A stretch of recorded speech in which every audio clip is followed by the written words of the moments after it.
How are you doing? Good? Yes. Are you ready to be ascetic? No. Last night, I went to have a little meeting with the God, and they told me, we should go kitchen. So, okay, we went to the kitchen. My, what an ascetic life. So many food. I keep giving away and then keep coming more all the time. That kind of asceticism, huh? I think that God was trying to tempt me, you know. See if I can resist all this beautiful food. I told him I can't. And he knew it already. I said, what's the problem with you? You know I cannot. So why bother asking me? Huh? Okay, let's go to the great master who could do the asceticism for us. Huh? I'm telling you, not every master has to be an ascetic. So don't always has this kind of fixed prejudice, okay? Yes. Look at Sikhamoni Buddha. Yeah. How many lifetimes he has been king and minister or big personage in the society. And he not always a monk. Yeah.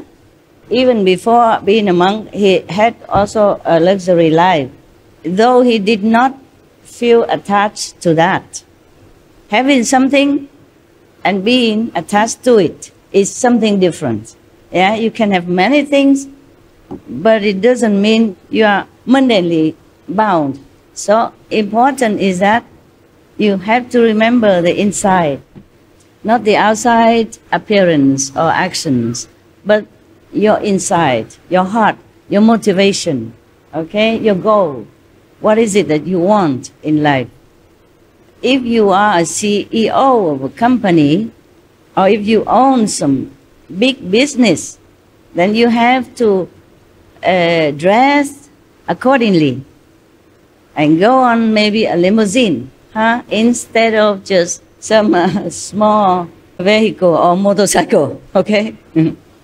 Because that's the way people expect of you. If the king of a country goes to the court and wearing like a beggar clothes or maybe jean or something, you think it's appropriate? Yes, no? No. Yeah. If the president of a country going out to see people or anytime, you know, he's just wearing shabby clothes or broken dress and flip-flop, you know, do you think people, the society will accept that? Yes or no? No. Good, good. Now you can talk. When you should open your mouth, please do it. And when you are on retreat, please close it. Save your energy, save the blessings, save whatever you can to help you progress. Now, so not like any master at all have to be an ascetic. It doesn't have to be that way. Yeah. But if you can, just simplify your life. Whatever you need, keep. What you don't need, give it away, sell it, or throw it away if it's not useful anymore. Simplify your life whenever you can. Wherever you can. At home, okay? At home. Of course, I can simplify my life better, yes. But since I am destined to have some kind of decorated appearance, yeah, so I just go with that, yeah. And recently I saw some of the AP, you know, ancient prediction of our planet. And I saw some prediction saying that some master will come, wear high heel and stuff. So maybe I'm in fashion, huh? I didn't know all that before. I don't know where they found so many predictions. I don't know where they dig them all out. I only knew maybe a couple, like the famous one, like Nostradamus, yeah? Something like that. And several more, you know, like the Indian stuff, but I did not know anything else, you know. Maybe the only one I know most is Nostradamus, because I was in Europe. Yeah. At that time, it didn't apply to me. I was just a girl working, yeah, and then get married. So I just read it somewhere, very fleetingly, fast, turning the pages, but not really knowing much about it, because everybody says something about Nostradamus, so I also read it since I was there. I was studying French, so maybe I'm just trying to practice reading. And it's something like prediction is more interesting, you know, it's more catching your attention to read, that's all. I read some, but not all. My French wasn't all that good at that time. And it's worse now. I don't think it gets better. It's getting worse. Out of practice, it's like my mandolin. So many of the master, for example, the latest Sikh master, yeah, he dressed himself like a king. He's not ascetic at all, yeah. He wear beautiful jewelry, you know, long bits of pearls and other, you know, very elegant outfit and accessory, yes. He doesn't look like Guru Nanak. Guru Nanak was the first guru of the Sikhism. Not that he found ism or anything, it just happened to be after he died, or maybe after some time. Just like Buddha died and we have Buddhism out of nowhere. Don't even know who found it. But people would say, Buddha is the founder of Buddhism. Nonsense. He never did. He never cared about anything like that. And like the Sikh gurus die and become Sikhism. Christ died, become Christian, etc., etc. And the Guru Nanak was a very, very ascetic master and enlightened saint. He walked everywhere. He ate whatever come his way. If nobody offered him anything, or nowhere to have access to food, maybe buying or people give, yeah, very little has been recorded about his life. But for some of the story, you know, I gather, you know, behind the nuances of the line, I gather that the Guru Nanak was an ascetic, yes, because he walked everywhere and he just eat like berries and something like that, yes. But maybe later when he became more well-known, then people would give him maybe a place to stay and some food to eat, a disciple offered to him. But normally he's not the luxury one. I read in some story like one time he and his attendant disciple walk around somewhere, you know, go in some places, and then the disciple say, oh, there's a party going on, you know, downtown. I should go and get some food and all that. But the Guru Nanak did not care, you know. He just get some berries in the forest and eat them. Thus I knew that he wasn't all for fame and glory or anything like that. But the 10th, the latest Guru of the Sikh, he dresses like a prince and a king. Very beautiful, very luxurious, yes, and very dignified. Just like a royalty, you know. And some of the other master or teacher like Kuan Yin Bodhisattva, I don't think she's an ascetic though. She wears beautiful clothes, yeah? Not overly decorated, like your master maybe, but she does wear beautiful clothes. Maybe that was afterward, huh? Or maybe that is her real image when she appeared to the people, in the world, to save them or help them in some way. But I saw some of the statues that she was wearing tattered clothes. Maybe she meditated too long, in the beginning of her spiritual mission. Meditate, a lot, and her clothes is all tattered and worn out, in 10,000 pieces. So there are times maybe she was an ascetic, and later maybe she became more known, then the disciple would offer more clothes and a little bit more luxurious type of apparel. Now, so do not look at people from the outside image and judge the inside. Just like some kind of precious stone is hidden inside rough-looking, ugly rock, yeah? And when you cut it in half, like many, they show them in jewelry shop or a museum. When it cut in half, inside is hollow, and inside a lot of jewelry inside, shining. It's like that. Our body, no matter how it looks, it's just an outside garment. It's not our real self.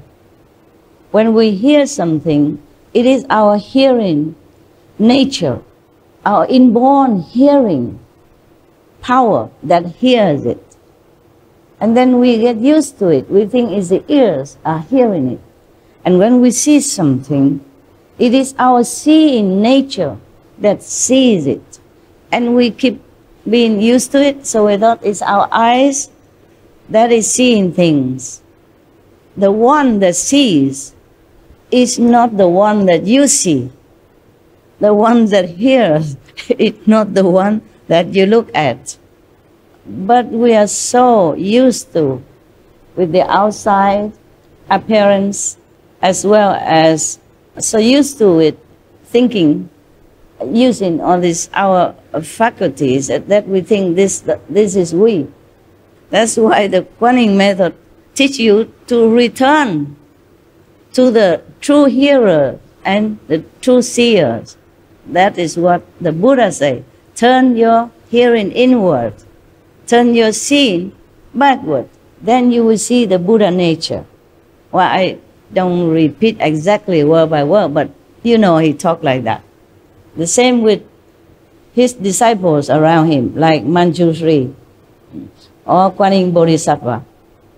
The name Kuan Yin or Avalokitesvara, Sanskrit name, Her name meaning contemplating on the sound of the universe, of the creation actually. But some of the translators put it like she contemplates the sounds of the world, not our word and things that she contemplating. Because that doesn't need Kuan Yin Bodhisattva to do. We hear all the time, every day, right? Can you hear something? Yeah. We don't need Avalokitesvara to tell us, listening to this and that. Huh? So she also means that turn your hearing inward. Again, return to your hearing source. Return to the owner of this body. Return to your own self, your real self. That's what many masters told, but not many people do. Because they don't know how. They don't know how to open their seeing nature. They don't know how to open their hearing nature. That's why since times immemorial, many monks and non-ascetic, they practice all kind of asceticism just to get there. Because I think, forsaking everything, detach yourself from the whole world, then you will get the Buddha nature. It's not like that. It's not that easy. The Buddha's or Christ's nature is not like a business that you can exchange it for something or buy it with some sum of money or jewelry. No, it's something priceless, precious. We must find it by a very special, precious way. How many ascetics, renunciates people has been forsaking everything, wife, kids, kingdom, wealth, even don't eat or eat only very sparingly or once a day and don't get nothing. one of the high monks told some of the monks in some of the temple, because they were sitting in meditation. And the master asked, "What are you guys doing?" Say, "We are trying to meditate to get enlightenment."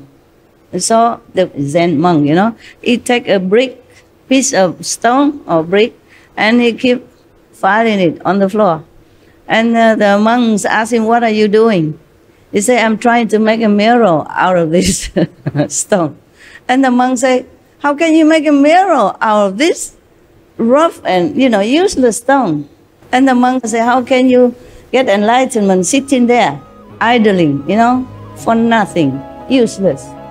You can sit until thousands of years, and all the world come and go, and things are reborn and destroyed. You will never get anything if you don't get it right."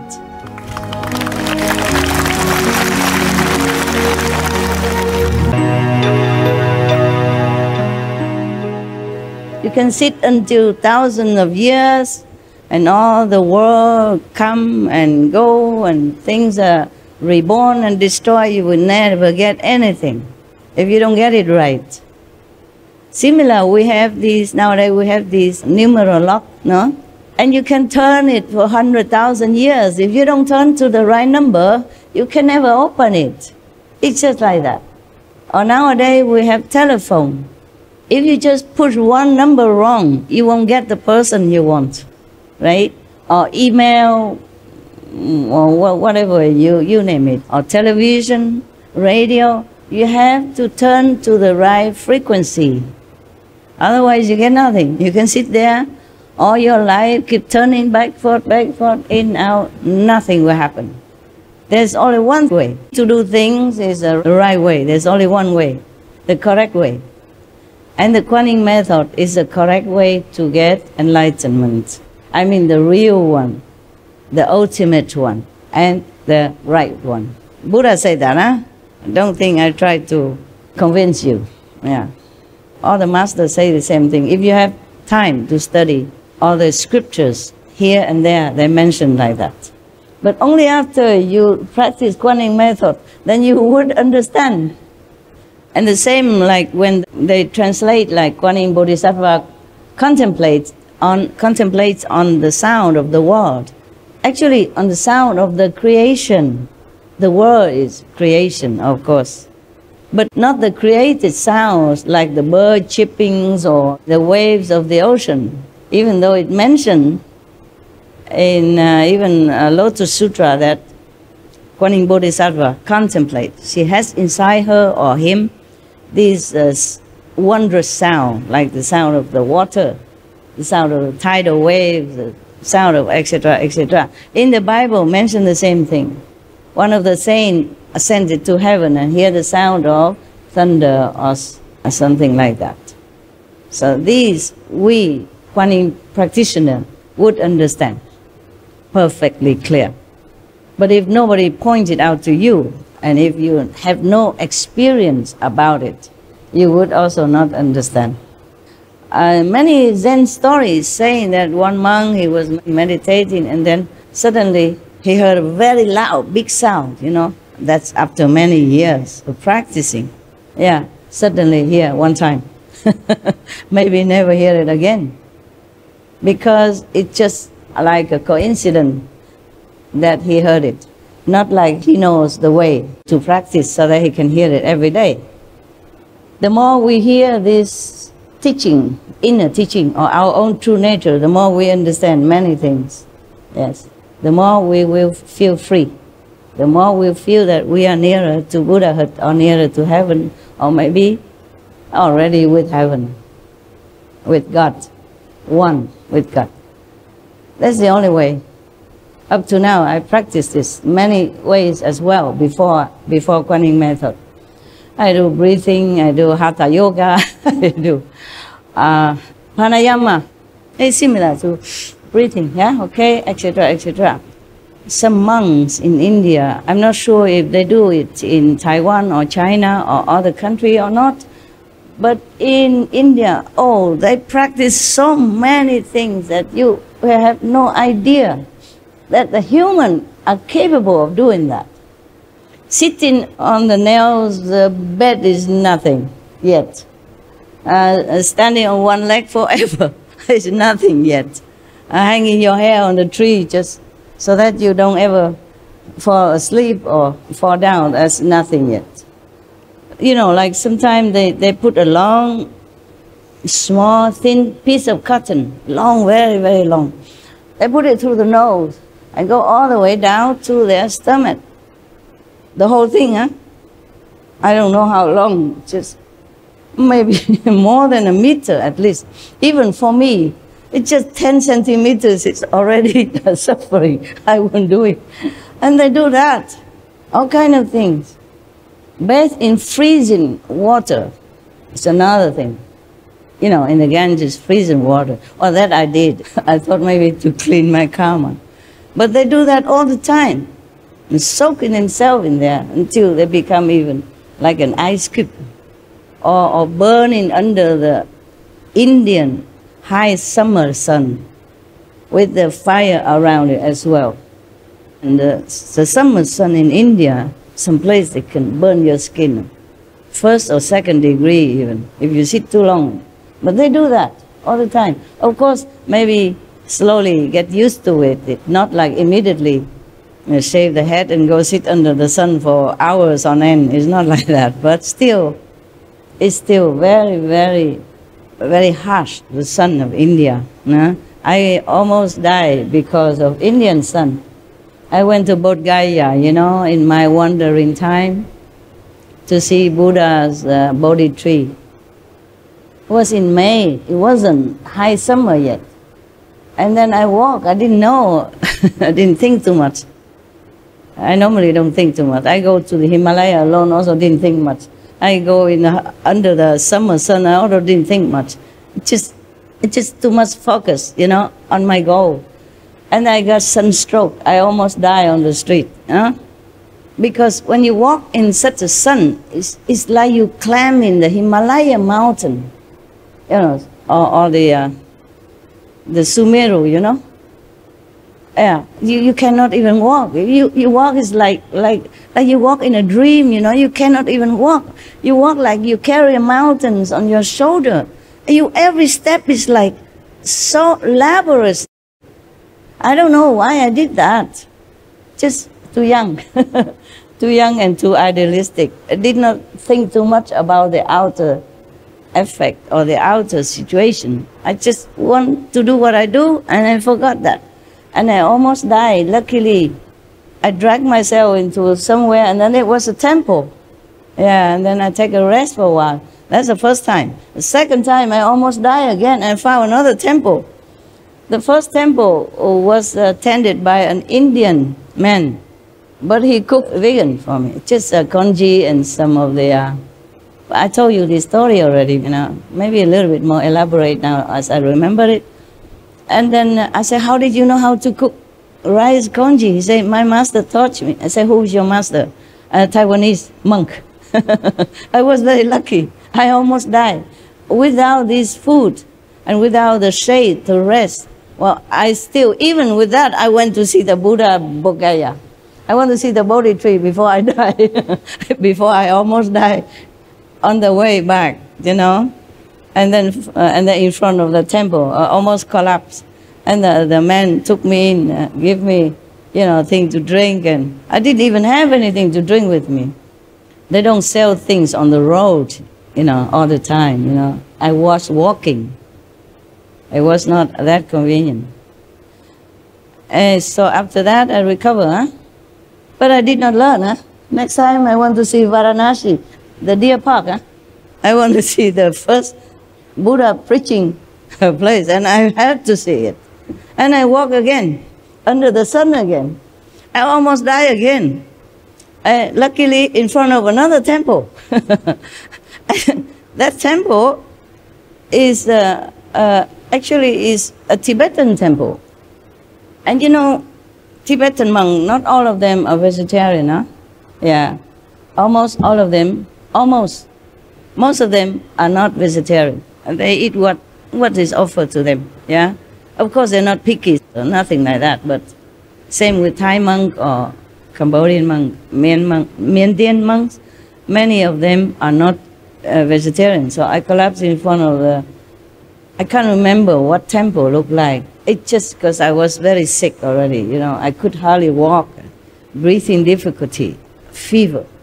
And I almost collapsed there. And then a monk, a Tibetan monk, came out and took me in and put me on his bed and covered me with like a mosquito net kind of, you know, it was a big one, like a tent, huh? But smaller, you know, you cover, then you sleep. So you don't have to hang it, you know. They make it like that. Similar to some people, they make like a mosquito net, but smaller, like a half round, and then they cover the food, you know, in summer. So the insects don't spoil it, okay? Similar like that, but bigger. Enough for me. He covered me from head to toe. And he let me stay there, and he said, oh my God, fever, fever. The worst thing is that I already had fever. And then I went in the temple, and I took a shower.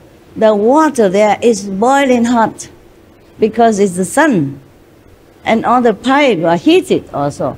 I didn't know that. I just took a shower. It made me even hotter.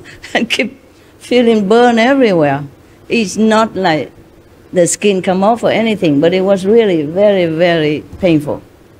The monk took care of me like a father. I never forgot. And then he said, you must eat something. I cook something for you.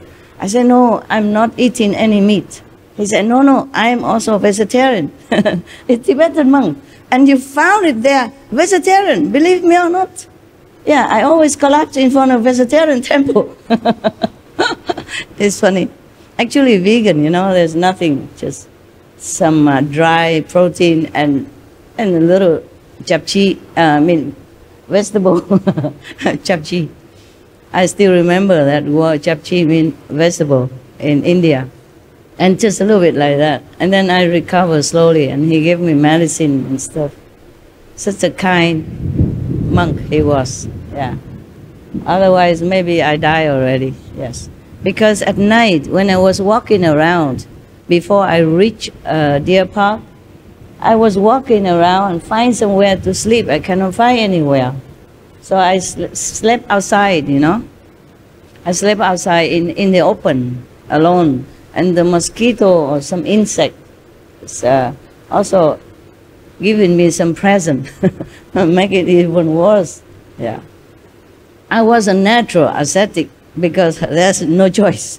Drinking Ganges River, when on the higher side of the river there was some leprosy people living there. And nothing happened to me. I drink all kind of water, nothing happened. It's just the sun. Just make trouble. But that did not give me any enlightenment, huh? All this kind of asceticism. It's just natural. Number one, I didn't have a lot of money. Number two, I did not have enough facility to cook. Yeah? Number three, I don't have anywhere to cook. I cannot carry a lot of stuff because I'm small. I can only have one blanket or the sleeping bag at that time. And just 2 pairs of clothes similar like this. Punjabi clothes, yeah, that's all. And a staff, of course, for walking, yeah. On the mountain road, you need it. You need it very much for climbing up and coming down to balance yourself. Otherwise, if you just walk alone without a staff, you might slip, okay? Yeah, either going up, slipping down, or going down and slipping down. Yeah, so that's all I have. So you can see many monks in India, they have a staff also for that. Yeah. So, do you have enough asceticism yet? Because the master will teach you more than I can say, more than I have done. The master Mahavira will teach you more. That is just a prelude, okay? Just appetizer for you. Now come the real thing. I don't know if anyone in the history of mankind could have done, or could be doing, or will be doing such a asceticism, such a sacrifice, like the Lord Mahavira, okay? That's why I want to to read it to you. By the way, we have to thank the society who made it. That society is called Sunny Publications in New Delhi. We really thank them. And if we can find them, we will offer some financial offering so that they can continue publishing more books to spread the teaching of Lord Mahavira. We thank them, huh?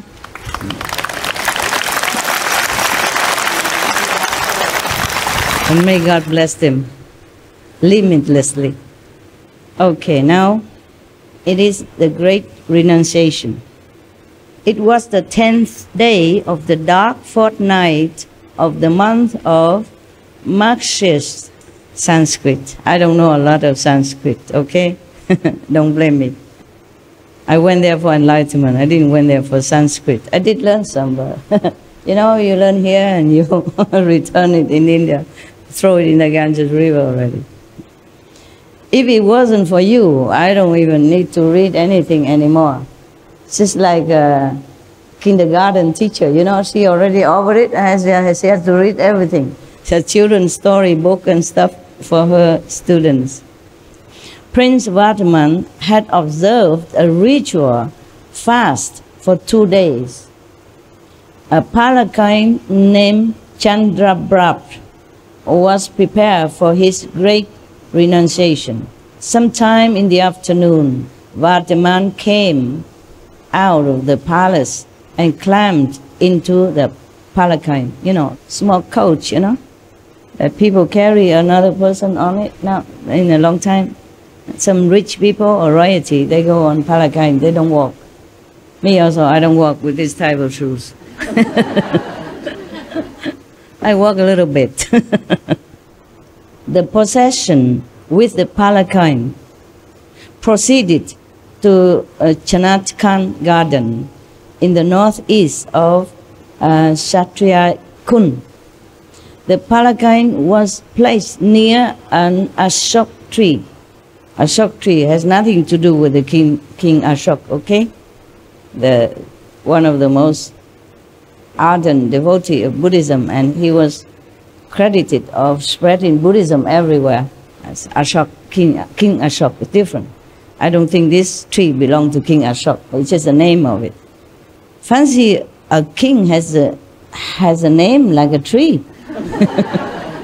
Vardhaman got down from the palanquin. Thousands of eyes were staring at the prince.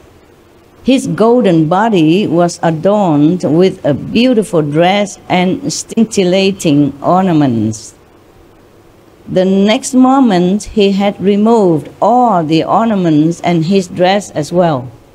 Nothing left on his body anymore. The only cover on his body was a piece of cloth resting on his shoulders and provided by Indra.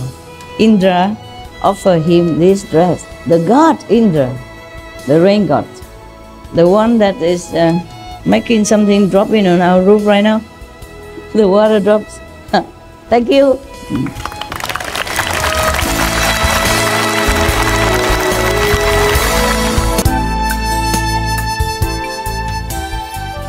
Before he renounced his royalty style of life, he went on fasting for 2 days. That was a ritual, you know, to cleanse yourself, purify your soul, body, and mind before you became a monk. Huh? Did you try? Any of you try 2 days, 3 days fasting? Yes. Yeah, the monks okay, but you, how many days? How many days? 2 days. The second day is the worst. If you continue, you can do it for a longer time. The first day is not too bad. Your will is still strong. Your determination is unstoppable. The second day, this is the worst part. I talk from my experience, yeah? But if you pass the second day, then the third day, fourth day, fifth, sixth day is piece of cake. I used to fast sometimes for weeks, yeah? And I told you already, one time I was like a breatharian, huh? I just quit eating just like that. No preparation, nothing. And then don't feel hungry or anything like that. I did again some other time. Don't feel hungry or desiring the food, anything. And I tested myself by going out in a very busy restaurant where my favorite foods are prepared all day. I sit there, order some drink, but I won't drink, okay? Order some food, but just to look at, to see how my body or my mind reacted. Nothing happened. If you're determined to do something, it won't happen. But if you just do it in a whim, without purpose or without goal, then you will fail very quick. Okay, why do we talk about that? Make you hungry, huh? It's almost dinner time and I even talk about food. How cruel. Sorry. Okay. Last night they gave me such an ascetic food. So many. It must be the God chakra was, tempting me, because I was just reading the ascetic stuff with no food and all that, and then I just go to the kitchen, and then wow, it was such a banquet like a king, Everybody was busy serving me this and that. I gave them away to your brother and sister, and then they bring even more. It gets better all the time. The temptation, it just mounting in pressure. So I gave up. Yeah, never mind. It was very good. No wonder you all want to follow me, huh? Every day like that. Wow. Eat together is even more tasty, So after the prince fasted for 2 days, then he began his renunciation. So according to tradition, first he climbed onto this luxury coach, car, carried by attendants, decorated beautifully. He himself also decorated most lavishly, Actually, it's a true renunciation, huh? Because if you have nothing to give up, then what for you renounce? You renounce what? Just like the poor people say, I don't care about money. He doesn't have anything. And then he got down from that coach, and then he took off in front of thousands of witnesses, because everybody has to know. Since he's a prince, yes, so all the citizens know about it, know about this ritual ceremony. So they all came surrounding him and look at him. So in front of thousands of witnesses, he took off all his luxury and ornaments and even his dress. He has only one piece of cloth that's offered to him by Indra. You would wonder how Indra, a god in heaven, would be able to give a dress to a mortal at that time. A mortal like Vardaman, Prince Vardaman. Who knows? Who knows how? How a god can do that? Huh? No? Man, you always pretend to not knowing so that you make me feel good, huh? Well, thank you. Anyway. Well, he can manifest it himself. He can manifest like a human. Because they manifested many times, these gods. How come you don't remember? They manifest into a physical realm as a body of a human or any animals or birds or whatever. Either to test you or to praise you or to give you something. You forgot, huh? God Indra. Remember he went to Vardaman Prince school when he was 8 years old and tested him in the form of the old Brahman. Tested the teacher, and teacher cannot answer. And then Vardaman answered him. And then another time, remember the gods appear in the form of the cobra, and then a giant to carry the little 8 years old boy prince. Remember that? They can do that. They can give you anything in this world if you desire, if you please them. You can have richness, you can have fame, you can have magical power, you can have anything if you bow to them. worship them. But if you want to become a Buddha, then you are their enemy. at least for a while, until they test you. Make sure that you don't want to become a god and snatching their throne. Imagine a god thinking like that and having jealousy and attachment like that. How about us, the mortal? And they always like criticize us, condemning us, saying, oh, you know, you're greedy, you're desirous of things and pleasure and stuff. How about them? Huh? They are higher. Wow, so high. King of the gods even. Has anything they want. And can even manifesting due to their merits in former lives. That they have such power. They can build a palace in no time. They can give you all the jewelry in the world. They can install you as king of the whole planet. They can do many things for you. And still so envious of some poor ascetic sitting alone in a jungle, doing nothing harm to no one. Even if this ascetic wanted to be a god in heaven, you know, through his practice, so what? Heavens are many. You know, in my Father's house there are many mansions. Jesus said that. So if he became a god, he doesn't have to take away the position of Chakra or any other gods.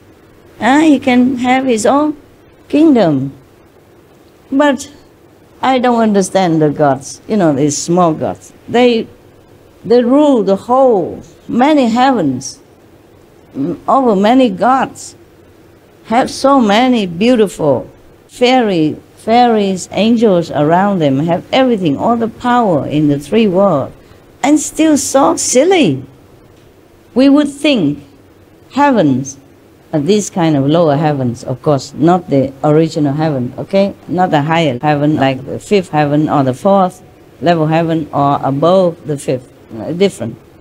But still, being a god, you should think they behave more decent, no? Sorry, the truth hurts sometimes. Yeah, I'm telling you, behave, huh? Yeah, you are God, you are the gods, right? I'm not afraid. I tell the truth. And then they would punish us if we desire something, yeah?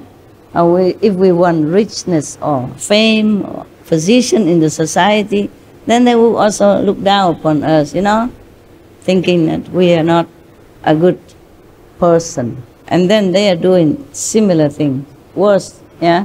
Even punish those who they feel are threatening to their position as a god. It's so funny. Many stories I read in Buddhism is similar. Always the gods come down and make trouble. You see, up to now, there are a couple of gods came down and bothered Prince Vatiman already when he was only a little kid even. Shame, huh? Shame on you. Well, we forgive you. So now, after removing all the ornaments and dress and leave only the cloth that Indra gave to him, Indra god came down due to respect and offered him this celestial kind of cloth. It's different, it's shining with light, you know, in all directions. It's brilliant. It's not this one. It's not made of cotton. Even though you say I look beautiful in this, but his dress, even though it's not from royalty, but it's from heaven, you know, it's beautiful. The same with the kashok that offered to the sixth patriarch, Huineng, that was passing down from a long lineage of enlightened master. It has different energy than it's just a normal dress, a normal kashok, mean a monk's robe. That's why after the sixth patriarch got this dress, many people want to kill him for it, want to take it. And they are monks even. Believe it or not, telling you. Some kind of monk. Huh? After he does that, he has only one piece of cloth to cover himself. And then the prince, Vatman, poured out his hair in 5 strong fistfuls I guess, the ritual at that time. You have to pour out your own hair. He should have gone to the Buddha, and then the Buddha would just make it fall off, you know, naturally, or shave it for him. But I guess it's a ritual. He has to do it. It's painful, just to show the pain and the endurance of somebody who wants to be a monk at that time. And he was determined. So he poured his hair in 5 strong fistful, the fist of his own hands. Imagine, he's a very strong prince. Huh? He even catch a cobra and throw him away, big cobra. And he punched the giant when he was only 8 years old. Imagine now he's 30 already. Imagine how stronger he has become. And he poured his own hair 5 times to take it all off instead of shaving. And then Indra at that time, present, collected his dress, his ornaments and hair and put into a golden vessel. What is Indra doing here? Collecting people's stuff. But they are precious, that's why. Okay? Now, after this, he uttered in his deep resonant voice, Namo Siddhanam, meaning I salute or I bow to the Siddhas, meaning liberated souls, meaning I salute all the masters, or I bow to all the masters, yes. Or the saints, yeah? Same, yeah. Liberated saints. And then the prince took the vow of ascetic life. Now, officially, he has become ascetic. He spoke again. I take the vow of practicing equanimity all through my life and abandon all intentional sinful activities. Thus spoken, Lord Mahavira Swami, accepting the rigorous ascetic vow and resolved, in my ascetic life, I will remain equanimous in all conditions and circumstances, meaning he will be always at peace and tranquil. He will not fight back, or he will not complain, or he will not change, do anything. No matter what happened to him, he will just stay tranquil. That's what it means. He continued, I will tolerate every affliction or predicament caused by man, God, demon, or animal equally, no matter how fearsome it is. As long as I do not attain omniscience, I will continue to tread the fire-paved path of purity with unflinching and firm steps. He vowed like that.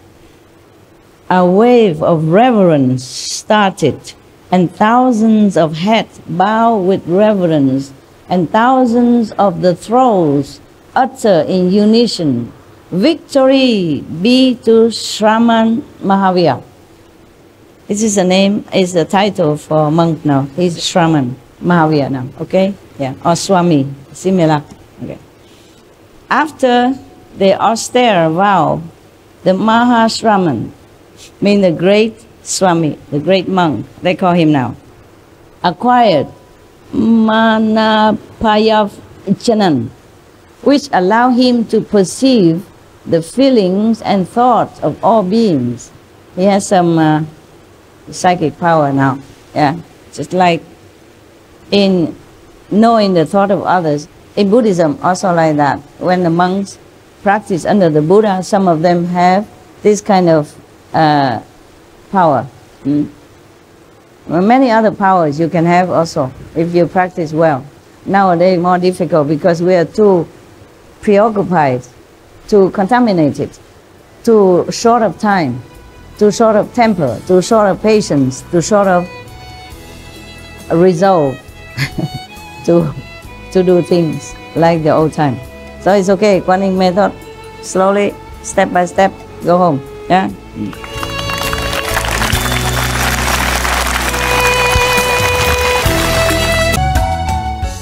His heart was filled with equanimity and compassion. His face beamed with a spontaneous smile. Why does he feel compassion after he have this power? Because he can feel what the humans or beings around him or in the world feel. You know, their sorrow, their pain, their frustration, their troubles, their helplessness, their suffering. That's why he has compassion for them. The masters, they all have all this. Just sometimes they have to shut it down, otherwise they cannot continue to do their job. The sympathy they have for all beings will collapse them mentally, emotionally, psychically, and bodily as well. No one can be able to really function well in this world, no matter how strong spiritually, if that person continue to open this faculty, psychic power to adhere in all the suffering of the world.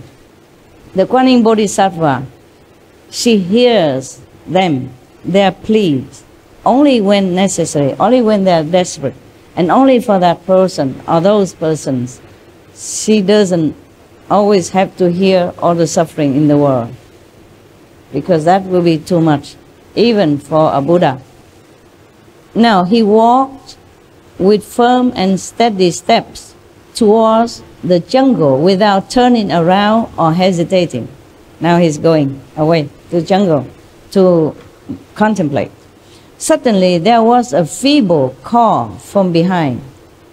The call of a pain-filled heart retards the movement of Mahashraman also, because it's so pitiful, a voice calling for help, that he slow his movement. Normally he doesn't want to slow.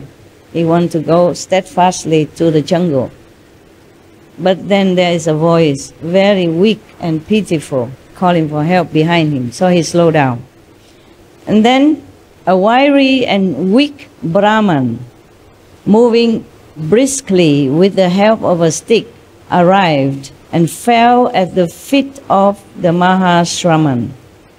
Tears were flowing from his eyes, and there was an expressive pain on his pitiable face. He uttered humbly, "O Prince Vardhaman, kindly liberate me. Give me something. Remove my poverty."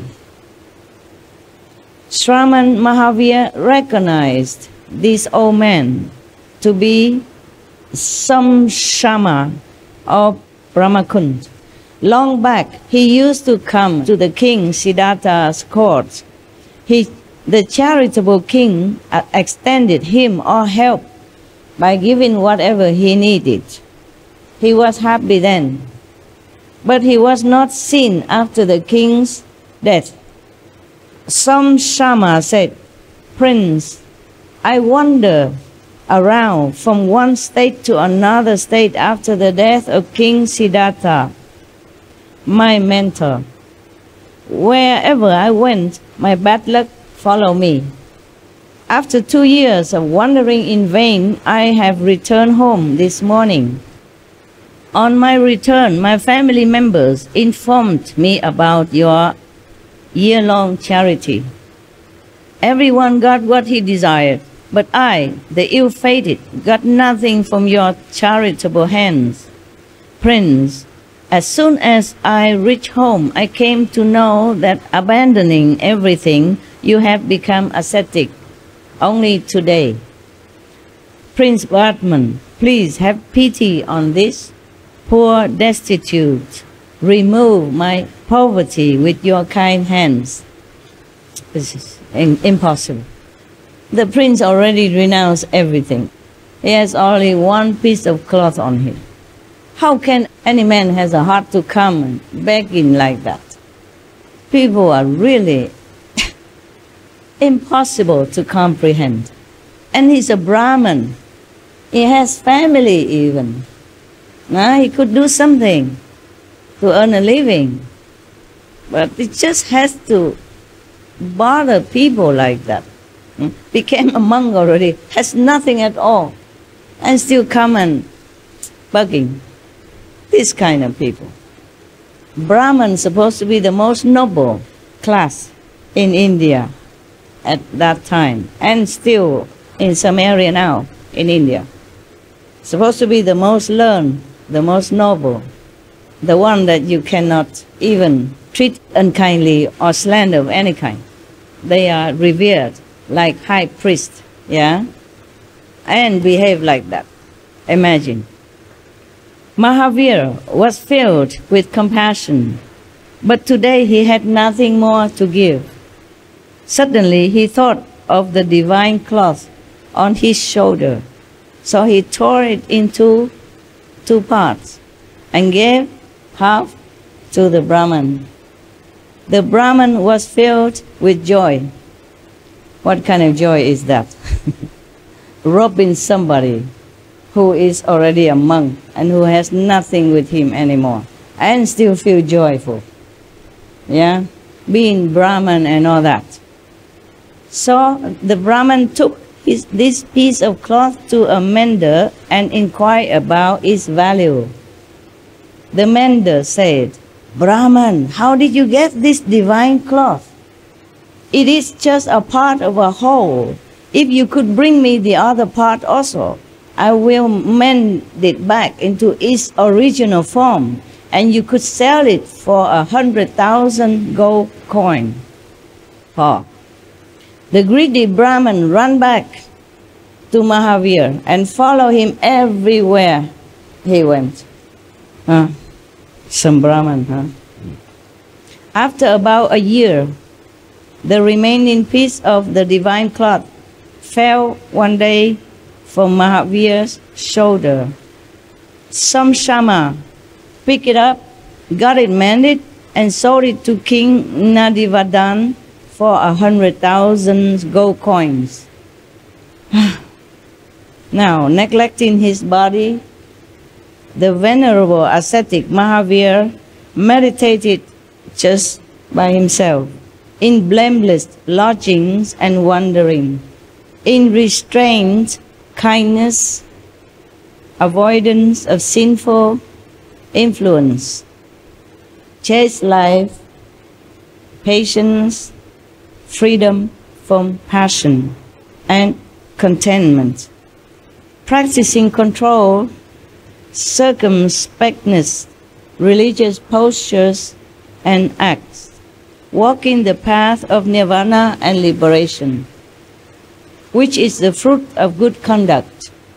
Living thus, he, with equanimity, bore, endure, sustain, and suffer all calamities arising from divine powers, men and animals, with undisturbed and unafflicted mind, careful of body, speech, and heart.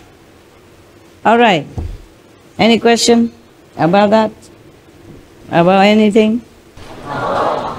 OK 哈，今天到这里为止。去吃饭的时间啊，要回家。好东西也不能吃太多 ，OK？ 我也不能念给你们听那么多，2天已经听很多了，以后再说，下个礼拜好吗？如果在的话，再继续念给你们听 ，OK？ 哎，念字还好啦，就怕有时候我多余解释很多东西，从一国跑到另外一国，从一个大师跑到另外一个大师，从一个故事跑到另外一个故事，就时间拉得很长啊，把你们饿坏了，然后巴士跑掉，你们走路回台北、高雄好长啊，走到下个月才能回去 ，OK？ 从这边跑到高雄应该多久时间啊？走路半个月，那不错嘛，不错。那不能走路算了，留下来嘛。每天也是很苦啊，吃东西，然后打瞌睡，然后怎么样？OK， see you later. Next time. Thank you.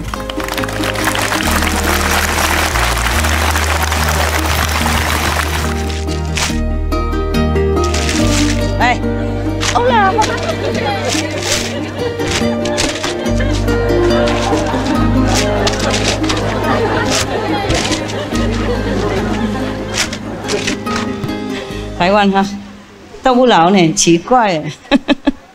哦，认识了几十年了，还是一样啊。有没有结什么婚啊？哎呀，太好了，好聪明啊！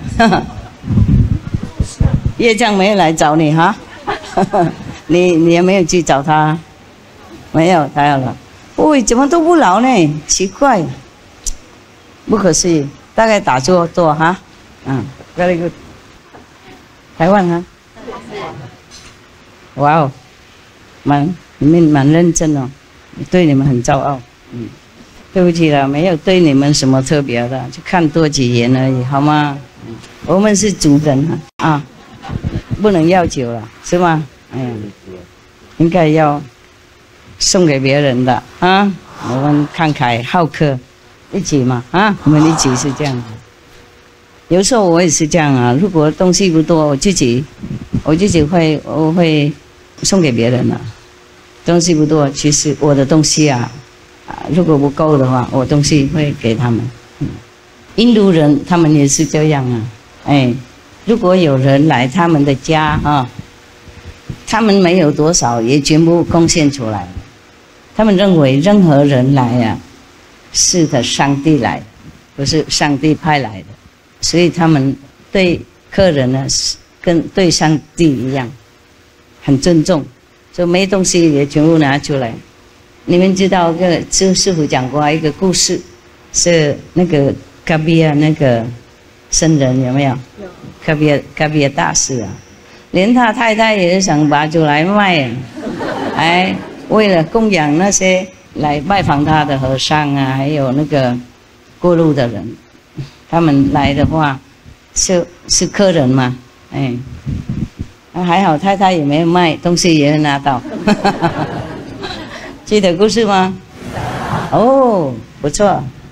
你们也不用这样这么过分，好不好？先生太太要自己保管 ，OK。